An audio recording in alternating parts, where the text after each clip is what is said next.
In a world where tomorrow's blockbusters reign, three millennials look back on our generation's classics. Our generation's classics, And remember. Hey everyone, welcome to Millennials of the Movie House, the podcast where three friends watch our generation's beloved movies of yesterday and review them from our modern adult perspective. I'm Betsy. I'm Tracy. And I'm Serena. Gets me every time. I know. What, the NPR voice? No, it's the weather girl delay or the I don't know what in the field delay, because I don't want to talk over you guys by accident. So I'm like, and I'm Serena. And today we are talking about But I'm a Cheerleader. 1999, directed by Jamie Babbitt, written by Brian Peterson and Jamie Babbitt, starring Natasha Lyonne. Who stars in this? And Natasha Lyonne, so many people. Kathy Moriarty, RuPaul. Melanie Linsky, Clea Duvall. Just great cast. Really, honestly. really good cast. Yeah. A bunch of recognizable Dante Bosco. Right. Literally never seen him in anything Michelle other Williams. than it was a baby role for Michelle Williams. Yep. All right. Yep. So awesome cast. Quick synopsis. I think I read somewhere that it was like they didn't realize the cast they had until afterwards. Yeah, because I think that these were I think Clea Duvall was pretty established at this point. I think Melanie Linsky was actually pretty established. This was after Ever After. And there was a couple others. Yep, but not a lot of these are superstars. RuPaul is up for a number of Emmys this year. So all right, quick synopsis. Serena, go. Oh my gosh. Okay. How do I describe this movie with no notes? Okay. It took me a minute to get it, figure it out, but is it like a parody? I read a farce. A satire. Okay. Yep. Not a parody. Yeah.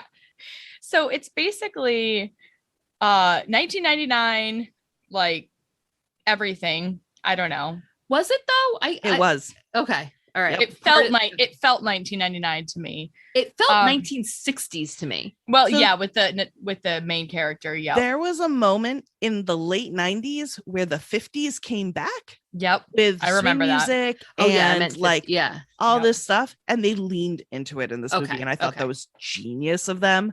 Yeah. But I think it is technically modern day. Okay. It did. She has a Melissa Etheridge poster up. Oh, that's right. Yeah. That's right. Okay. It was. I did get an early 60s vibe. Yeah, I did. Yep. But anyways, so the movie opens up with what I thought was gonna be totally different, by the way. The high school scene, the cheerleaders, this, that, and the other thing. Everything seems to be, I don't know, I guess normal. And then all of a sudden there's this intervention of sorts, and they send the main character, sorry, what's her name again? Megan. Basically they tell Megan, we think you're a lesbian. We're going to send you away to straight camp. Yep. Is that what it's called? Straight camp? Yeah, straight conversion camp. Yeah.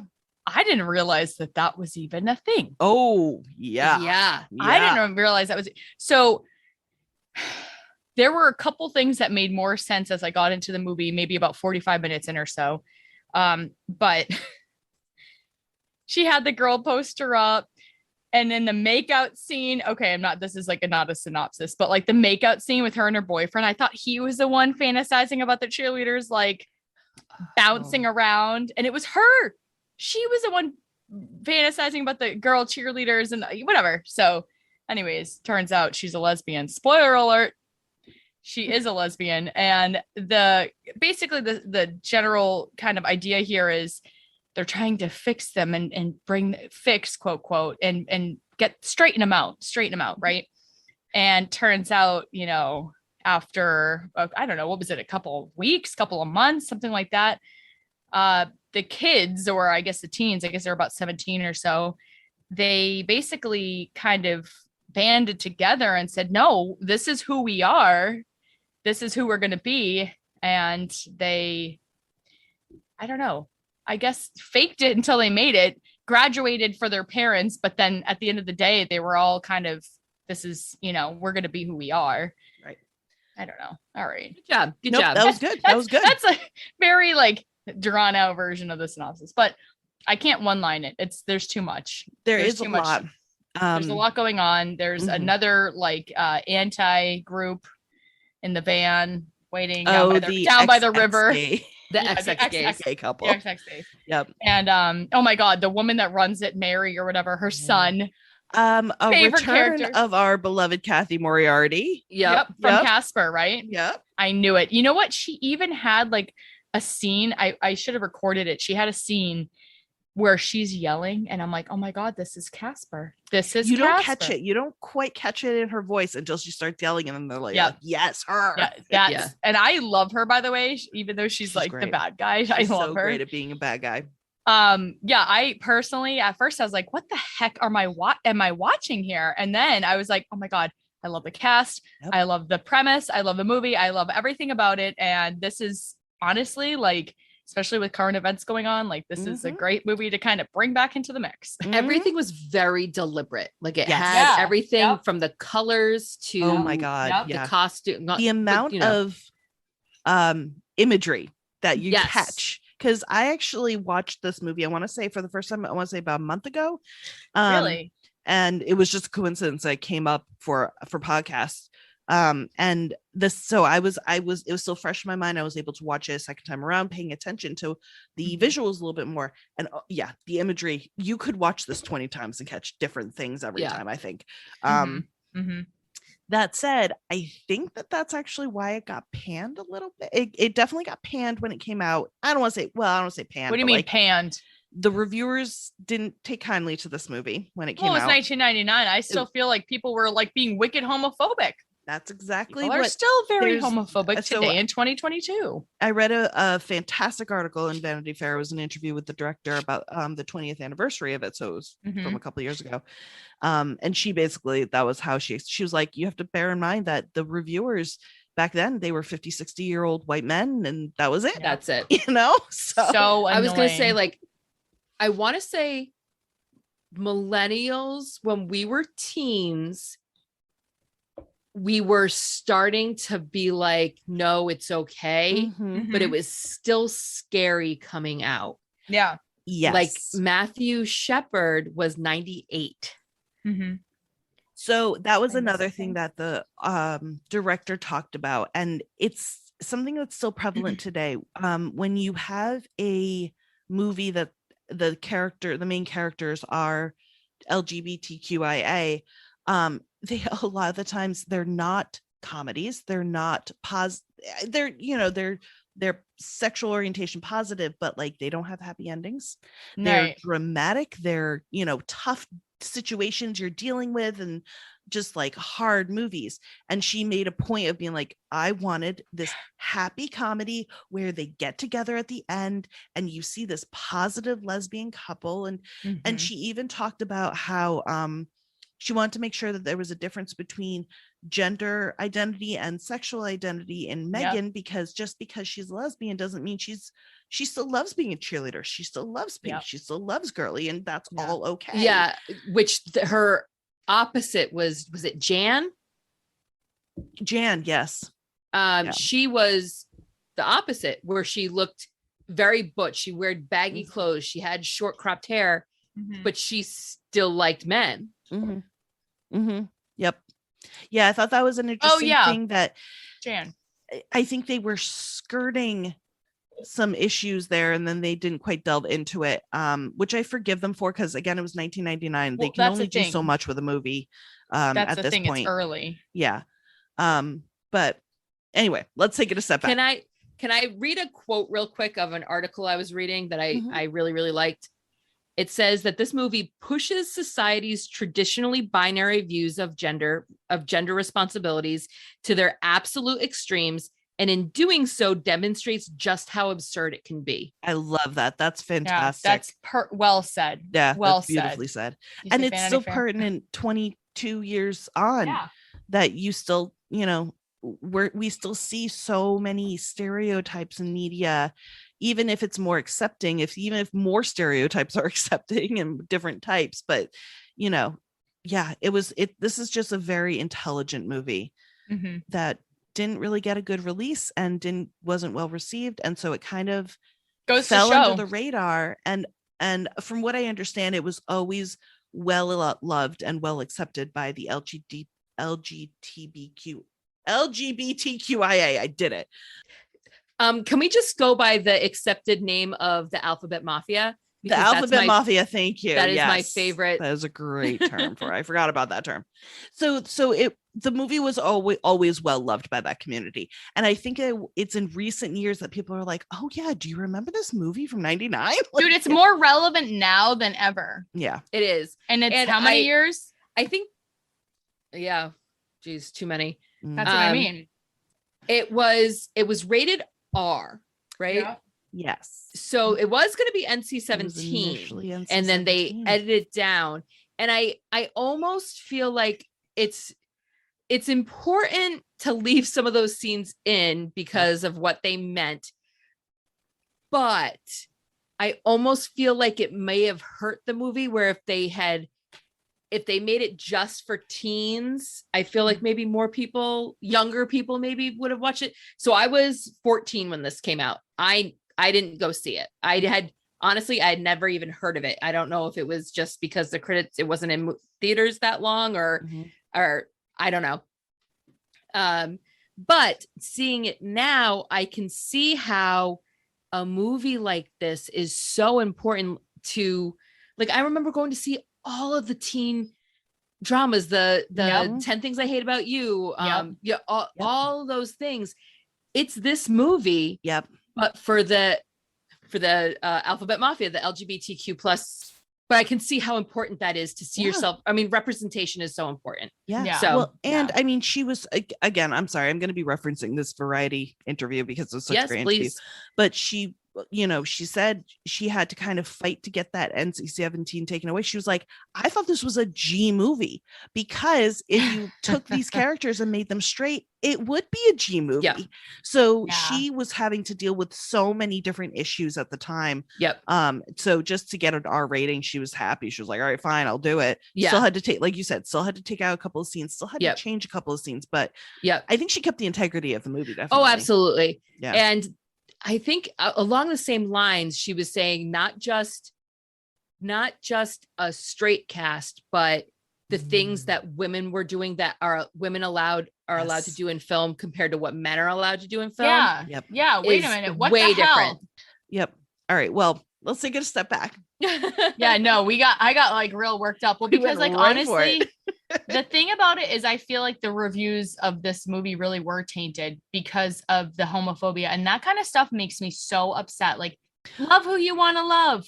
Apparently a big thing that the reviewers focused on also were the visuals. They didn't like, and the director was the one who described it as, it's Barbie Dreamhouse meets Edward Scissorhands. And she's like, that was on purpose. Like, that is a very good. It was such an important part of this movie. Can you imagine this without that style? Yeah. It wouldn't hit the same way. It wouldn't, because flat. In having it that way makes a point of how ridiculous this whole thing is. Yeah. Exactly. Yep. Yes. Yeah. But okay. Anyway. So I'm guessing we all enjoyed this movie. Yeah. Chalk this up to another movie, yet another 90s movie that I have not seen. That's what was going to be my question, was what is everyone's exposure to this movie? Had you I don't know where I was living under. I had never even heard of it. Never even, like, usually I'm like, oh yeah, I've heard of it, or I've seen that poster. Yeah. When it came up on the pick, you were like, oh, I do not know this title. Nope. Yeah. No. And Serena, had you heard of it, or had you never heard of it? Never heard of it. I only heard of this movie in the past year, maybe. When we were compiling the list for this season, I made a point of making sure I was catching elder millennial movies, because I would call this an elder millennial movie. Mm-hmm.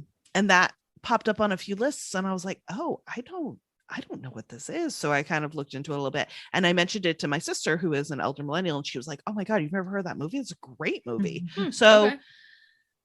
I do think it was a very specific moment in time, and I think all three of us were maybe just a little too young for it. Well, that's what I was gonna say, a little, and then too it just young. wasn't available for years. Yeah, you know. Yep. The other thing I gotta say is, I mean, it's female directed, female, part co-written. Yep. And I was going to ask directed, about This that. was the the representation was behind the screen. it was female directed. I think this was her first major motion film, Mm-hmm. and good for her is all I can say, because I feel like with the mixed reviews, I feel like she could have easily have been blacklisted in Hollywood, and she wasn't, because she has gone on, she has a good career under her belt. And not that it matters, but she is gay, so I think this was very important to her to have it be represented and have it be the way they envisioned it being. She talked a lot about making sure representation was there on and off screen, not just sexual identity representation, but also race and diversity. And true, there were multiple levels of diversity she was trying to push, which was great. Yeah. Can I talk about what I like to talk about? The kissing. Oh my good Lord Jesus. That's a big part about this movie. It is. We open with this. Yes. Oh God, okay. It's comical. It's comical. And it's supposed to be. So when she asked her friend if like, oh, do you actually like that? And she's like, yeah, I find it fun. I'm sorry. I identify as a straight female. That kiss did not look like fun at all. Oh my disgusting. God. That was just, it was so bad. I mean, purposely, actually, for what it was trying to represent, it was beautifully done. Yeah. Like, kudos to those two actors, because it looked horrible and awkward, and which I think is what it was supposed to be. Yep. However, go to the kiss between her and what was Clea's Graham. I want to make a pin in her name because I want to talk about that too. Yes. Her and Graham, on the other hand, have very good chemistry. Very good chemistry. And a lot of people have noted that because they were actually friends before the movie. So they're very comfortable around each other, and they had better chemistry. And I'm sure that was the whole point of the bad, like, the straight kiss versus it, the chemistry just wasn't, anyway, all in all, both were done beautifully. Good. I love it. It passed your kiss test. It did. Oh, did it? It passed it? Yeah. It passed my kiss test. So what was everyone's favorite part? Oh, goodness. I know. We're going to go back to the good old tried and true questions we got going on. Do you want me to go first? Yeah, you go first. Don't know what it is, but I think I would say my favorite part is Larry and Lloyd. What is who is the shorter, Lloyd? Specifically Lloyd, the shorter guy. Yeah. Lloyd, is he from something? I know the actor from things. I think he's in things, but did we watch something? Oh, you know what it is that just struck me? I don't know why. You know who he reminds me of? Sherry O'Terry. Oh my God. Yeah, he does. Oh yeah, I totally see that. Yeah. Okay. Yeah. He was a series regular in That's So Raven.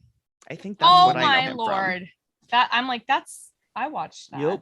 But I couldn't place it. His character, I feel like his character represented the realistic, positive voice. But everything I agree with you. Saying, I was like, that is. I hear those things in 2022. I hear those types of affirmations, and like, he was kind to them, and he was giving them, he was encouraging them to make their own choices. Not, you have to be open, you have to be gay, but here is an alternative. Here's another option. Here's the realistic, like, situations that you're gonna be in. I appreciate. And I think he was the realistic. It's gonna get better. Yeah. Yep. I think he was my favorite part. Okay, I love that.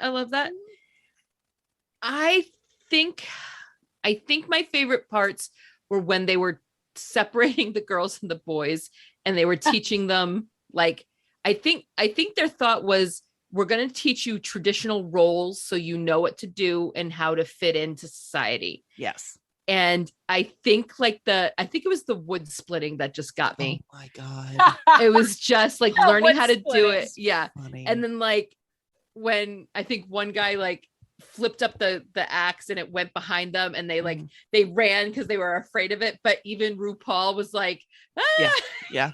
That was good. So I thought that was, I don't know. I think those were funny. And then like changing the baby's diapers and the shenanigans that went into it. And you just really saw the differences in what's expected of people. Like, I think at one point when Graham was talking to one of the guys, she was like, I have a crush on him, just to kind of get through this. They were talking to each other and she grabbed pieces of cake for them. And he's like, no, the man is supposed to go to get things for them. I'm supposed to serve you. And it was just this like, he had to remind himself that he had to like actively think through that process. Yeah. Yes. Yeah. I think this movie had a really great message. I think that if I had to pick a specific favorite part, it would probably be the message here, because I just can't believe this is 99. Like, you guys, we've come so far, yet we haven't come so far. We've gone backwards in time. We've made strides, and then we've gone complete reverse and shoved our faces in pillows and decided to not. I just can't. I mean, the movie was great. Megan, her character, great acting. I think that she really carried this movie and made it what it was. But I think the message here would be that I can't, like, I get so worked up about this, and I love the message here, and I'm shocked that this is 1999. I had a hard time watching Natasha Lyonne as the blonde cheerleader. Yeah, because I don't want to say my first thing I saw her in, but the most memorable thing I've seen her in is Orange is the New Black. That's the only thing I've seen her in. She is such the hard, like, take no shit for nobody, like redhead. Yeah, just I love her in Orange. She might be one of my character. Yeah, she was probably one of my favorite characters. One of my faves. I love that show, and I think unapologetic, like. Yeah. And you know what, you guys? Her voice. Have you ever found this with certain actors that their voice is actually like a memorable voice? Oh God, yeah. Even her accent a little bit. I heard her all the time with Romy. Oh, really? Oh, yes. Okay. Oh, I feel like they have very different voices, but both have very distinct voices. Yeah. Yeah. I think that they probably played a few similar characters, but I knew pretty much within 10 minutes of watching this movie that it was, what is it, Natasha Lyonne? Mm-hmm. Yeah. I didn't realize she's been around for this long, because I think that Orange may have made her very famous. And then when she did Russian Doll, that was it. I think that was what year was that? The same people. It was, and in this Russian Doll was 2019, or it's a show, so it's got multiple seasons. This made me want to watch Russian Doll, because I always was like, oh no, that doesn't look like my cup of tea, blah blah blah. But it stars Natasha Lyonne, and the director Jamie Babbitt did several episodes. So yeah, I think I'm gonna have to try. Russian Doll. Can I change the subject and talk about names? Yes. So her name was Graham, which I relate to like Torrance. Like, it's that rich uppity type name that like. You know that's interesting. Like, you know what? And it might be because I've actually known Grahams. The only relation it's a boy's name. I was going to say, I know boys named Graham, right? But like, I don't think her dad would have, you know what I mean? Like, that's what her dad called her. So it's not like it's a nickname or a last name or something. Right. So that is her name. Yep. So yeah. All right. Anybody have any other notes or comments on this one? Ooh. I like this was a nice refreshing one after the piece of crap we got last time. I wrote that this had a similar manic vibe to Sugar and Spice. Did you guys ever see Sugar and Spice? No. Was it 2001? I think I saw some of it. And it was about cheerleaders who became robbers because one of them got pregnant, and so they had to find ways to make money. Oh my God, I did see this movie. Sorry. It was a fun movie. It's a fun movie. But I think that the cheerleaders as characters just inherently have this manic ditziness to them that they did with Megan, but I'm actually okay with them doing it in this movie because that was kind of the point of her character, is that she can be this character, but she can also be a lesbian. Yep. So I was okay with it. And Sugar and Spice, they like made it comedic. Like they were kind of making fun of that trope. But at some point, at what point does it become a trope, and then when does it become like reinforcing the stereotype? Yep. So playing that line can get rough. I found it interesting that it was the Graham character and not the Megan character that had the crisis of conscience. Oh, at the end, you mean when with their parents? I feel like you would have expected Megan to be the one to opt against running, and Graham would have been the one to come and rescue her. Yeah. But instead they had Megan be the rescuer and the one who really confirmed her own identity first. Yeah. Plot switch. I liked that. It was different. My only other comment is I almost got a John Waters vibe in this movie. Explain. So John Waters did Crybaby and yes. Yeah.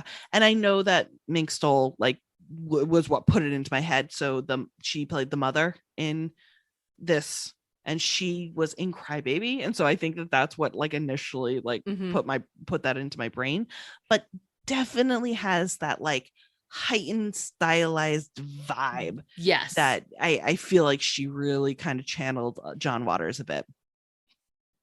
That heightened sense of decor and movie and everything like that is very much musical. Yes.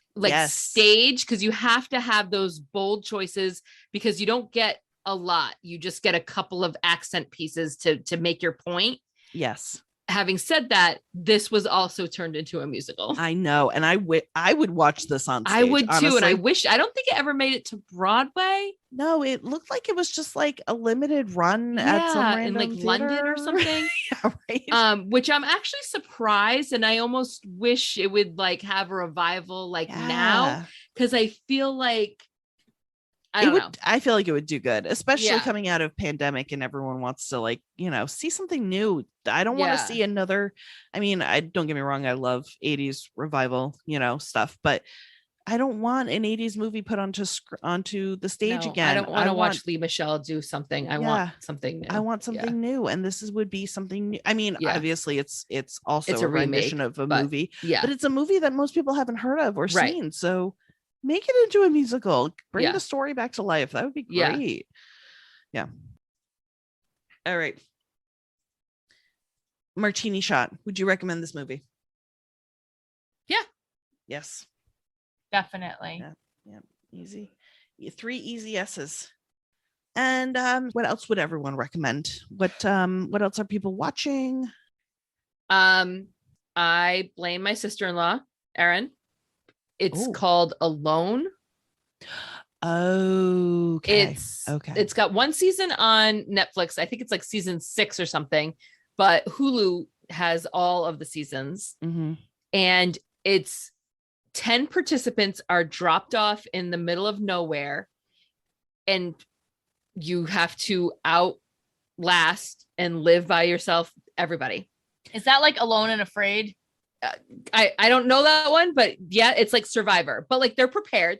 They're allowed to bring like X amount of items, and they have, things, and the people there like go through a health checks to make sure they're like healthy to do this. And they should have survival skills on what to eat, how to eat, that kind of thing. It is fascinating. Interesting. Fascinating. And like they, from the way they hunt and from the way they build shelters and how they procure just different things is just fascinating. They were only allowed to bring certain things. So one of the things they could bring was like a fishing line. They weren't allowed to, or they couldn't, like a fishing pole was too many things. they literally made a fishing pole with a reel and everything. Like it was, anyway, watch it. It's really good. Good. Even if you think you're not going to like it, you get sucked in. You know what? Fascinating. This is going to sound ridiculous, but I found that competition shows and reality shows are perfect background. Yes. Perfect background. Yes. So because I also started watching The Bachelorette. So, well, because my recommendation this week is Project Runway. Ooh. Because I loved the early seasons of Project Runway. Me too. Like early seasons. And they're not available. You can't watch them. No, you can't. And so I was like, all right, well, I just need something. I found an All Stars that was like still from 2012, but it was available. And I knew some of the contestants because they were in the oldest seasons. Yeah. So I was like, all right, let me watch this. And the fashion was so dated. So dated. It was 2012. It was 2012. And it just was painful. And so I was like, all right, you know what? Getting through this makes me want to watch 2022. So let me go watch the most recent season.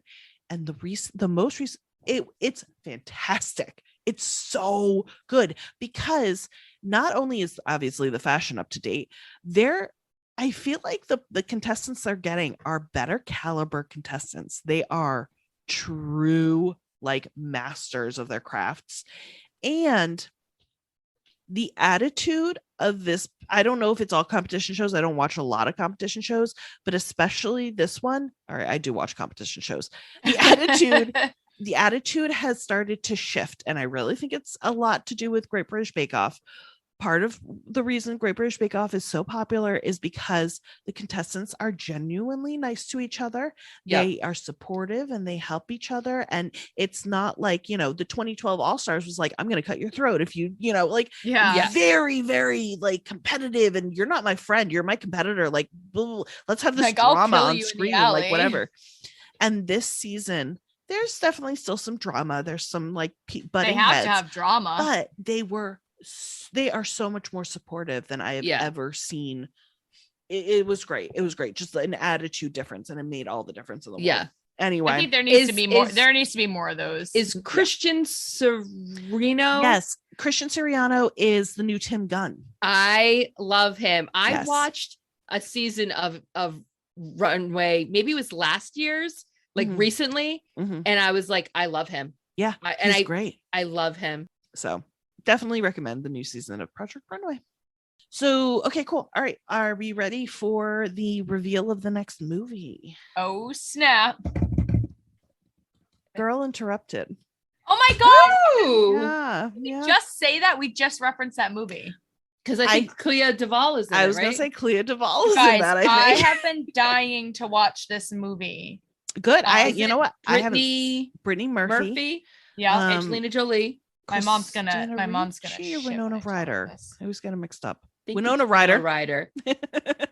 And then Whoopi Goldberg, right?